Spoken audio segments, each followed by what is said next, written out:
Good day everyone. Hello, ನಮಸ್ಕಾರ. So ಇವತ್ತಿನ ಒಂದು ನನ್ನ ಪಾಯಿಂಟ್ ಆಫ್ ವ್ಯೂ ರಿವ್ಯೂ ಅನ್ನೋದಕ್ಕಿಂತ ನಾನು ಏನು ಕೇಳಿದೆ, ಏನು ನೋಡಿದೆ ಅದ್ರ ಬಗ್ಗೆ ರಿವ್ಯೂ ಮಾಡ್ತಾಯಿದ್ದೀನಿ. ಸೊ ರೀಸೆಂಟಾಗಿ ಎಲ್ಲರಿಗೂ ಗೊತ್ತಿರಬೇಕು, ವಿಜಯ್ ಮಲ್ಯ ಪಾಡ್ಕ್ಯಾಸ್ಟ್ ಏನಾಗಿತ್ತು. ಸೊ ಅದ್ರ ಬಗ್ಗೆ ನಾನು ಸ್ವಲ್ಪ ತಿಳ್ಕೊಂಡು, ನಾನು ಅರ್ಥ ಮಾಡಿಕೊಂಡು, ನನ್ನ ಪಾಯಿಂಟ್ ಆಫ್ ವ್ಯೂ ಏನು ಅರ್ಥ ಮಾಡ್ಕೊಂಡಿದ್ದೀನಿ, ಏನಾಗಿದೆ, ವಿಜಯ್ ಮಲ್ಯ ಅವ್ರು ಏನು ಹೇಳೋದನ್ನ ಫಸ್ಟ್ ಟೈಮ್ ಈ ಬುಕ್ಕಲ್ಲಿ ಬರೆದಿದ್ದೀನಿ. ಸೊ ಯೂಶಲಿ ನಾನು ಯಾವುದೂ ನೋಟ್ಸ್ ಮಾಡಲ್ಲ, ಸುಮ್ಮನೆ ಹಂಗೆ ಯೋಚನೆ ಮಾಡಿ ಮಾತಾಡ್ತೀನಿ ವಿತ್ ಪಾಯಿಂಟ್ ಟು ಪಾಯಿಂಟು. ಯಾಕಂದರೆ Vijay Mallya podcast more than 4 hours ಇದೆ. ಓಕೆ, 4 hours ಆ್ಯಂಡ್ ಒಂದೇ ದಿನ ಶೂಟ್ ಮಾಡಿಲ್ಲ ಅಂತೆ, 2 days ತೊಗೊಂಡಿದ್ದಾರೆ ಶೂಟ್ ಮಾಡೋಕ್ಕೆ ಅದನ್ನು. ಸೊ ಯಾರಿಗೆ ಟೈಮ್ ಇರಲ್ಲ to watch what Vijay Mallya has told or revealed the 4 hours. So ನಾನೊಂದು ಪಾಯಿಂಟರ್ಸ್ ಮಾಡ್ಕೊಂಡಿದ್ದೀನಿ, ಮೇನ್ ಪಾಯಿಂಟರ್ಸು ಏನೇನು ಹೇಳಿದ್ದಾರೆ, ಏನೇನು ಡಿಸ್ಕಸ್ ಮಾಡಿದ್ದಾರೆ ಆ ಇಂಟರ್ವ್ಯೂಯಲ್ಲಿ ಅಂತ. ಸೊ ಆ ಪಾಯಿಂಟರ್ಸ್ನ ನಿಮ್ಮ ಮುಂದೆ ನಾನೀಗ ಹೇಳ್ತೀನಿ. So first of all I will make clarify. Okay, ಇಲ್ಲಿ ಯಾರು ಒಳ್ಳೆಯವರು ಯಾರು ಕೆಟ್ಟವರು ಅಂತ ನಾನು ಡಿಸೈಡ್ ಮಾಡೋಕ್ಕೆ ಯಾರು ಅಲ್ಲ. I am not here to decide who is good, who is bad. Okay, ಮತ್ತು ಇನ್ನೊಂದು before start of this pointers, Vijay Mallya pointers ಏನೇನು ಹೇಳಿದೆ ಅಂತ.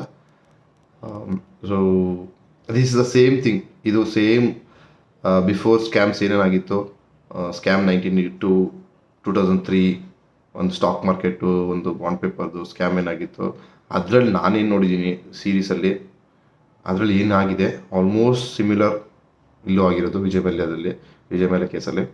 ಸೊ ಬನ್ನಿ, ಅವರು ಏನೇನು ಹೇಳಿದ್ದಾರೆ, ಏನೇನಂತ ಆ ಪಾಯಿಂಟರ್ಸು ನಿಮ್ಮದು ಹೇಳ್ತೀನಿ.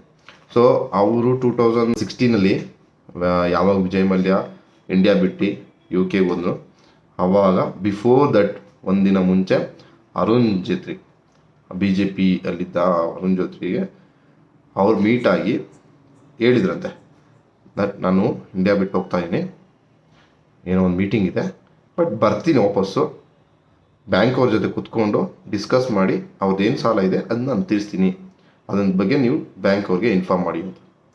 ಸೊ ಅದೊಂದು ಪಾಯಿಂಟ್ ಆಯಿತು, ಅದನ್ನು ಹೇಳಿದ್ದು ಬಿಫೋರ್. ಹಂಗಂದರೆ ಅವ್ರು ಓಡೋಗಿಲ್ಲಂತೆ, ಮೀಟಿಂಗ್ ಪ್ರೀ ಶೆಡ್ಯೂಲ್ ಆಗಿದ್ದರಿಂದ UK ಹೋಗಿದ್ದು. ಸೊ ಅದ್ರ ಬಗ್ಗೆ ಅವ್ರು ಮೆನ್ಷನ್ ಮಾಡಿದ್ದಾರೆ. ಸೊ ಇದನ್ನು ಅರುಣ್ ಜೇಟ್ಲಿ ಆಗ ಡಿನೈ ಮಾಡಿದರು, ನಾನು ಹೋಗಿ ಮೀಟ್ ಮಾಡಿಲ್ಲ ಏನಿಲ್ಲ ಅಂತ, it was a casual talk ಅಂತ. ಬಟ್ ಈಗ ವಿಜಯ್ ಮಲ್ಯ ಹೇಳಿರೋದು, ನಾನು ಅವ್ರ ಆಫೀಸ್ಗೆ ಹೋಗಿಲ್ಲ, but I met him, I told him I be going out of India for meeting, make sure you talk with bank ಜೊತೆ ಮಾತಾಡಿ, that will sit together and will repay the loan ಅಂತ ಹೇಳಿದರು. That is one point.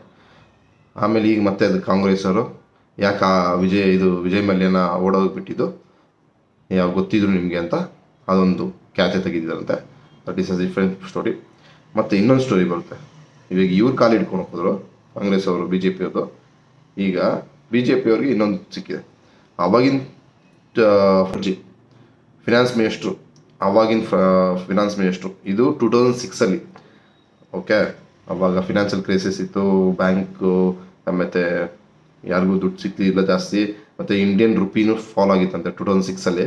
So ಅವಾಗಿನ finance minister Pranab Mukherjee ಅವ್ರ ಜೊತೆ discuss ಮಾಡಿದ್ದಾರೆ, ಏನು Vijay Mallya, that ನನ್ನ ಕಿಂಗ್ಫಿಷರ್ ಏರ್ಲೈನ್ಸ್ನ ಡೌನ್ ಸೈಜ್ ಮಾಡಬೇಕು, ಯಾಕೆಂದರೆ ದುಡ್ಡು ಕಟ್ಟಾಗ್ತಿಲ್ಲ, ಜಾಸ್ತಿ ಲೋನ್ಸ್ ಆಗಿದೆ, ಮತ್ತು ಇವಾಗಿನ ಕರೆಂಟ್ ಸಿಚುವೇಷನಲ್ಲಿ ಕಷ್ಟ ಇದೆ ಅಂತ. ಬಟ್ ಅವ್ರೇನು ಹೇಳಿದ್ದಾರೆ, ಡೋಂಟ್ ವರಿ, ಡೌನ್ ಸೈಜ್ ಮಾಡಬೇಡ, ಬ್ಯಾಂಕ್ ನಿಮ್ಗೆ ಹೆಲ್ಪ್ ಮಾಡ್ತಾರೆ, ನೀನು ಕಂಟಿನ್ಯೂ ಮಾಡು ಅಂತ ಹೇಳಿದ್ದಾರೆ, ಪ್ರಾಮಿಸ್ ಮಾಡಿದ್ದಾರೆ, ಅಶ್ಯೂರೆನ್ಸ್ ಕೊಟ್ಟಿದ್ದಾರೆ. ಸೊ ಆ ಅಶ್ಯೂರೆನ್ಸಿಂದ ಇವನು ಅದೇ ಥರ ಹೋಗಿದ್ದಾರೆ ವಿಜಯ್ ಮಲ್ಯ. ಸೊ ಪ್ರಣಬ್ ಮುಖರ್ಜಿ ಯಾವಾಗ ಅಶ್ಯೂರೆನ್ಸ್ ಕೊಟ್ಟರು ಬ್ಯಾಂಕ್ ನಿಮ್ಗೆ ಸಪೋರ್ಟ್ ಮಾಡ್ತಾರೆ ಅಂತ, ವಿಜಯ್ ಮಲ್ಯಗೆ ಇನ್ನೂ ಒಂದು ಕಾನ್ಫಿಡೆನ್ಸ್ ಬಂತು, ಓಕೆ ಎಷ್ಟು ಸಾಲ ಆದರೂ ಪರವಾಗಿಲ್ಲ, ಮಾಡಿ ಏರ್ಲೈನ್ಸನ್ನು ನಡೆಸೋ ಅಂತ. ಮೋಜು ಮಸ್ಜು ಎಲ್ಲ ಸೆಕೆಂಡ್ರಿ, ಅವ್ರ ಹತ್ರ ಇತ್ತು, ಅದು ತಗಿಂದನೂ ಇದೆ. ಸೊ ಅದೊಂಥರ. ಮತ್ತು ನೆಕ್ಸ್ಟ್ ಪಾಯಿಂಟು, ಅದು ಮತ್ತೆ ಮತ್ತೆ ಹೇಳಿದೆ, ನಾನು ಓಡೋಗಿಲ್ಲ, ಐ ಆಮ್ ನಾಟ್ ಎ ಚೋರ್, ನನಗೆ ಗೊತ್ತು ನಾನು ವಾಪಸ್ ಬಂದಿಲ್ಲ ಅಂತ. ಬಟ್ ನಾನು ಹೋಗಿದ್ದು ರೀಸನ್ ಏನಂದರೆ ನನಗೆ ಆಲ್ರೆಡಿ ಪ್ರೀ ಶೆಡ್ಯೂಲ್ ಮೀಟಿಂಗ್ ಇತ್ತು, ಅದಕ್ಕೋಸ್ಕರ ಹೋಗಿದ್ದೆ. ಮತ್ತು ವಾಪಸ್ ಬರೋಕ್ಕಾಗಿಲ್ಲ ಕಾರಣಾಂತರದಿಂದ, ಯಾಕಂದರೆ ಮತ್ತೆ ಅವ್ರ ಬ್ಯಾಂಕ್ ಅಮೌಂಟು ಲೋನು ಅಂತ ಅದೆಲ್ಲ ಇಶ್ಯೂ ಆಗಿ, ಮತ್ತು ಗೌರ್ಮೆಂಟ್ ಆಫ್ ಇಂಡಿಯಾ ಇಂದ ಪಾಸ್ಪೋರ್ಟು ರಿವೋಕ್ ಆಗಿ, ಬ್ಯಾನ್ ಆಗಿ, ಸೊ ಬ್ಲಾಕ್ ಆಗಿ, ಸೊ ಅದೆಲ್ಲ ರೀಸನ್ಸ್ ಆಯಿತು. ಅದೊಂದು ಹೇಳಿದ್ರೆ, ಮತ್ತು ಇನ್ನೊಂದು ವಿತ್ ಪ್ರೂಫ್ ಬಂದಿದ್ದೇನೆಂದರೆ, ಅವ್ರದ್ದು ಇದ್ದಿದ್ದು ಲೋನ್ ಅಮೌಂಟು 6,203 crores, 6,203 ಕೋಟಿ ಇದ್ದಿದ್ದು. ಸೊ ಈಗ ಅವ್ರು ಹೇಳ್ತಿರೋದು with interest of 11.2% already. So with interest 14,000 crores ಅವ್ರು ಆಲ್ರೆಡಿ ಪೇ ಮಾಡಿದಾರಂತೆ. ಅದು ವಿತ್ ಬ್ಯಾಂಕ್ ಸ್ಟೇಟ್ಮೆಂಟ್ಸು, ಬ್ಯಾಂಕ್ ಕಡೆಯಿಂದ ಬಂದಿರೋ ಸ್ಟೇಟ್ಮೆಂಟ್ ಪ್ರಕಾರ.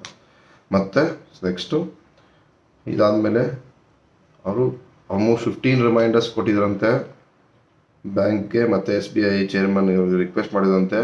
ಇದು ದುಡ್ಡೆಲ್ಲ ಎಷ್ಟು, SBI chairman requesting for the loan statement or a statement, okay, which did not get. ಅದೊಂದು ಕೊಟ್ಟು ಹೈಕೋರ್ಟ್, ಕರ್ನಾಟಕ ಹೈಕೋರ್ಟ್ನು ಕೇಳಿದ್ರಂತೆ ಈ ಥರ ಬೇಕು ಅಂತ, ಬಟ್ ಈ ಡಿಡ್ಂಟ್ ಗೆಟ್ ಆನ್ಸರ್ ಅಂತೆ.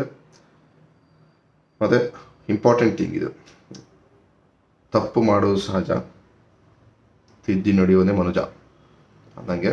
ಬಟ್ ಆಲ್ರೆಡಿ ಇದು ಅವ್ರ ಕಡೆಯಿಂದ ಸಾಕಷ್ಟು ತಪ್ಪು ಆಗಿಬಿಟ್ಟಿದೆ. ಯಾಕಂದರೆ ಆಗಿನ ಪರಿಸ್ಥಿತಿಯಲ್ಲಿ ಅವ್ರದ್ದು ಏನಿತ್ತು ಸೆಕೆಂಡ್ರಿಗೆ, ಬಟ್ ಎಷ್ಟು ಜನ ಎಂಪ್ಲಾಯೀಸ್ಗೆ ಸ್ಯಾಲ್ರಿ ಸಿಕ್ಕಿಲ್ಲ, ಅದು ಇದು ಅಂತೆಲ್ಲ ಇತ್ತು. ಏನೇನು ಎಷ್ಟು ಜನ ಜೀವ ಕಳ್ಕೊಂಡ್ರು ಅಂತ ಗೊತ್ತಿರಬೇಕು. ಸೊ ಅದಕ್ಕೆ ಅವರು ಪರ್ಸ್ನಲಿ ಸಾರಿ ಕೇಳಿದ್ದಾರೆ, requesting for an apology. I am not sure if that will be ಕೊಡ್ತಾರೋ ಇಲ್ಲ ಅಂತ. ಬಟ್ ಅದೊಂದು ಓಕೆ, ಒಂದು ಪಾಸಿಟಿವ್ ವಿಚಾರ, ಸಾರಿ ಕೇಳಿದ್ದಾರೆ. Yes, sorry for everyone. ಮತ್ತು ಅದು ಮೆನ್ಷನ್ ಮಾಡಿದ್ದಾರೆ, ಸಾರಿ ಕೇಳಿದ್ಮೇಲೆ ಅವನ ಹತ್ರ ಮಣಿ ಇತ್ತಂತೆ, ದುಡ್ಡಿತ್ತು, ಕಿಂಗ್ಫಿಶರ್ ಹತ್ರ ದುಡ್ಡಿತ್ತು ಎಂಪ್ಲಾಯೀಸ್ ಪೇ ಮಾಡೋಕ್ಕೆ. ಸೊ ಕೋರ್ಟ್ಗೆ ರಿಕ್ವೆಸ್ಟ್ ಮಾಡಿದಂತೆ ಇರೋ ದುಡ್ಡಲ್ಲಿ ಎಂಪ್ಲಾಯೀಸ್ಗೆ ಸ್ಯಾಲ್ರಿ ಕೊಡಿ ಅಂತ.